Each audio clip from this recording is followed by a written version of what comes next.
একজন মেয়ের গল্প, যে নিজেকে হারিয়ে ফেলেনি প্রতিযোগিতার ভিড়ে, বরং দেখিয়ে দিয়েছে স্বপ্ন যদি হয় বড়, তার ডানাও হয় দৃঢ়। কথা বলছিলাম 2025 সালের এসএসসি পরীক্ষায় চট্টগ্রাম শিক্ষা বোর্ড থেকে মানবিক বিভাগে তৃতীয় স্থান অর্জনকারী ফৌজিয়া রহমান চৌধুরী বুসরার সঙ্গে। চলুন শুনে নি তার সফলতার পিছনের গল্প।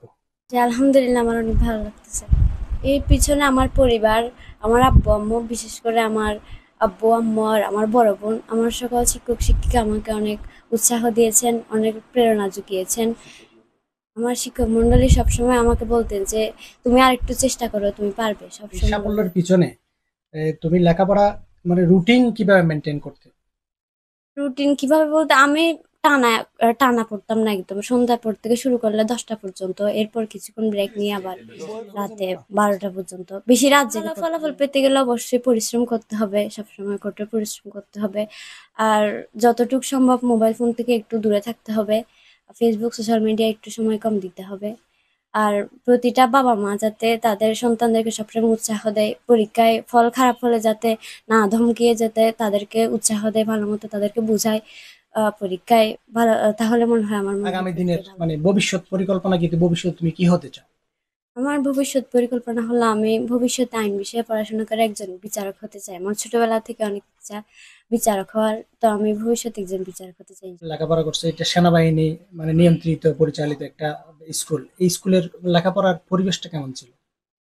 পরিবেশটা, আমার শিক্ষক শিক্ষক শিক্ষিকা সবসময় আমাদেরকে উৎসাহ দিয়েছেন, ভালো মতো ক্লাস নিতেন। আর পরীক্ষার আগেও অনেক শ্রম দিয়েছেন আমাদের পিছনে।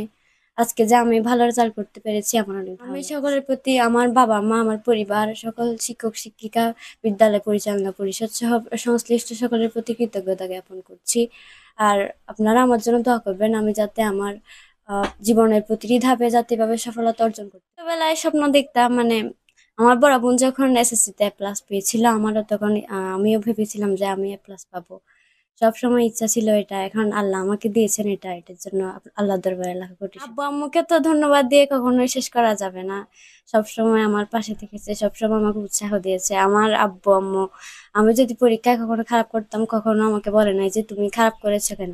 সবসময় বলতো যে মানে আমি তোমার কাছ থেকে আরো ভালো কিছু আশা করি, ভবিষ্যতে আমার স্বপ্ন পূরণ করতে পারি, আমার বাবা মার স্বপ্ন পূরণ করতে পারি, এই জন্য সবার কাছে দোয়া চাই। আমার দ্বিতীয় সন্তান ফৌজিয়া রহমান চৌধুরী বুসরা।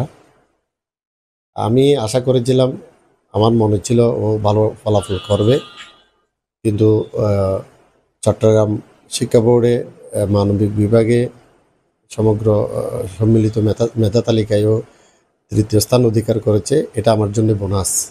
আমার মেয়ে আরও ভালো ফলাফল করেছে, আশাতীত ফলাফল বলবো আমি এটাকে। আলহামদুলিল্লাহ, দেশের সকল পরীক্ষার্থীর জন্য আমি গর্বিত যারা ভালো ফলাফল করেছে। আর যারা ভালো ফলাফল করতে পারে নাই, তাদের জন্য আমার উপদেশ হবে তারা আগামীতে যেন আরও প্রস্তুতি গ্রহণ করে ভালোভাবে পরীক্ষায় অংশগ্রহণ করে দ্বিতীয়বার যেন চেষ্টা করে। আমার প্রথম মেয়েকে অনুকরণ করেই আমার দ্বিতীয় মেয়েটা পড়াশোনা করতো। তো সফলতা দেয়ার মালিক আল্লাহ, আল্লাহ তাআলা এই সফলতা দিয়েছে।